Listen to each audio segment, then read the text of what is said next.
Friends, ભાઉસ કુકિંગમાં તમારું સ્વાગત છે। આજે આપણે બનાવીશું લીલા મરચાંનું ઇન્સ્ટન્ટ અથાણું। એના માટે આપણે અહીં 600 ગ્રામ જેટલા લીલા મરચાં ફ્રેશ તાજા એવા લઈ લીધા છે। આ પ્રમાણે આ સાઇઝના એને આપણે અમે પહેલાંથી જ ધોઈ અને કોરા કરી લીધા છે। એમાં પાણીનો ભાગ બિલકુલ ના હોવો જોઈએ। તો આ રીતના ચાલો આપણે બનાવવાનું શરૂ કરીએ। હવે આપણે મરચાંને આ રીતના કટ કરી લઈશું। એનું આગળનું ડીચું કાઢી નાખવાનું અને એનો વચ્ચેથી ઊભો કટ લગાવી લેવાનો આ રીતે, અને આમ એના બે ભાગ કરી લેવાના। આ રીતે આપણે બધા મરચાંને તૈયાર કરી લઈશું કટ કરીને। આવા જ મરચાં લેવાના ફ્રેન્ડ્સ, કેમ કે આ કડક આવે ને એટલે અથાણું આપણો લાંબો ટાઈમ સુધી ટકી રહે।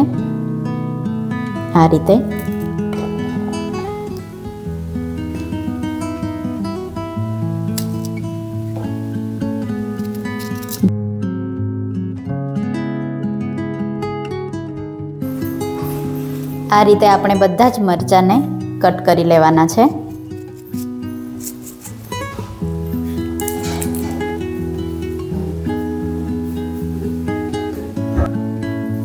હવે આપણે એમાં મસાલો કરી લઈશું। તો ફ્રેન્ડ્સ, મસાલા માટે અમે અહીં મેથીના દાણા 3 મોટી ચમચી જેટલા લીધા છે, સૂકા ધાણા 3 મોટી ચમચી જેટલા લીધા છે, અને વરિયાળી 2 ચમચી, રાઈ પણ 2 ચમચી જેટલી લીધી છે। હવે આપણે એને અધકચરું પીસી લેવાનું છે। ચાલુ બંધ કરી મિક્સરમાં પીસી લઈશું। તો ફ્રેન્ડ્સ, મસાલા અમે અહીં આ રીતના પીસી લીધા છે, તમે જોઈ શકો છો। એનો ફાઇન પેસ્ટ નથી બનાવવાનો, આવી રીતે કુરકુરું જ એને રેડી કરવાનું છે।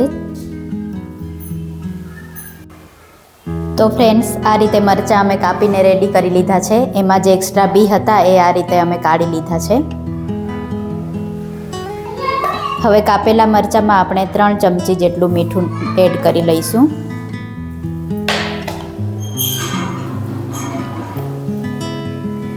હવે સાથે જ એમાં એડ કરીશું 2 ચમચ જેટલી હળદર સ્ટોર કરેલી લઈશું ફ્રેન્ડ્સ, કેમ કે મસાલિયામાંથી એડ નહીં કરીએ, આ સ્ટોર કરેલી એડ કરીશું તો લાંબો સમય સુધી આપણું અથાણું ટકી રહેશે। હવે આપણે એને મિક્સ કરી લઈશું।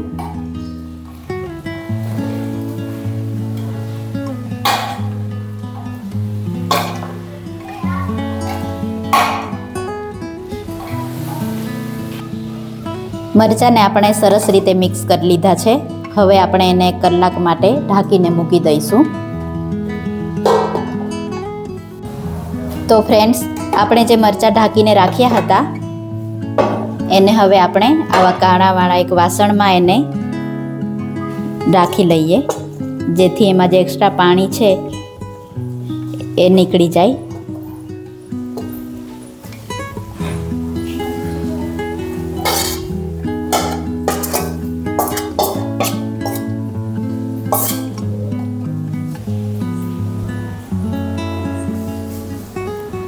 તો ફ્રેન્ડ્સ, આ રીતનું એક્સ્ટ્રા પાણી જે છે એ નીકળી ગયું છે, તમે જોઈ શકો છો।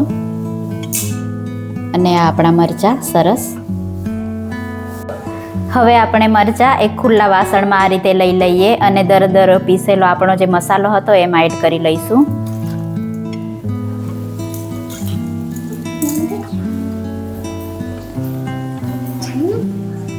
હવે આપણે એમાં સ્વાદ અનુસાર મીઠું એડ કરીશું, કેમ કે આગળ પણ આપણે મીઠું નાખ્યું હતું તો થોડું ઓછું એડ કરીએ।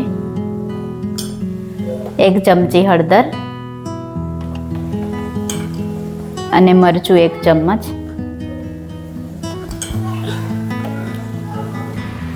હવે આપણે તેલ એડ કરીશું। તેલને અમે પહેલેથી જ ગરમ કરીને રાખ્યું હતું, એને ઠંડુ પડવા દઈ અને એડ કરવાનું।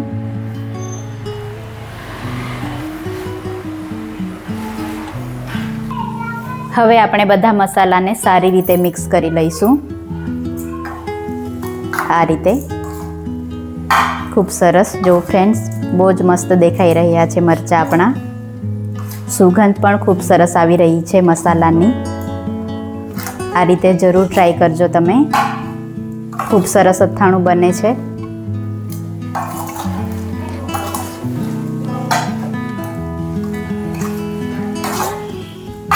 મિક્સ કરી લઈએ।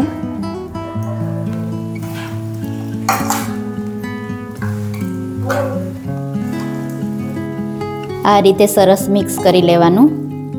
જો ફ્રેન્ડ, સરસ, ખૂબ સરસ દેખાઈ રહ્યું છે મરચાંનું અથાણું. આને અમુક લોકો રાયતા પણ કહે. આ રીતે સરસ બને, ટેસ્ટી બહુ જ બને. તમે એને પરોઠા કે દાળ ભાત કે કંઈ સાથે ખાઈ શકો. બહુ જ મજા આવે આ અથાણું ખાવાનું. અને તમે 2 મહિના સુધી આવું બનાવીને સ્ટોર કરી શકો. અચાનક કોઈ ગેસ્ટ આવ્યા હોય તો પણ તમે એને સર્વ કરી શકો. તો બહુ જ મસ્ત ટેસ્ટી બને છે. જરૂરથી ફોલો કરજો અમારી આ ટ્રીકને. જો સરસ દેખાઈ રહ્યું છે ને ફ્રેન્ડ્સ.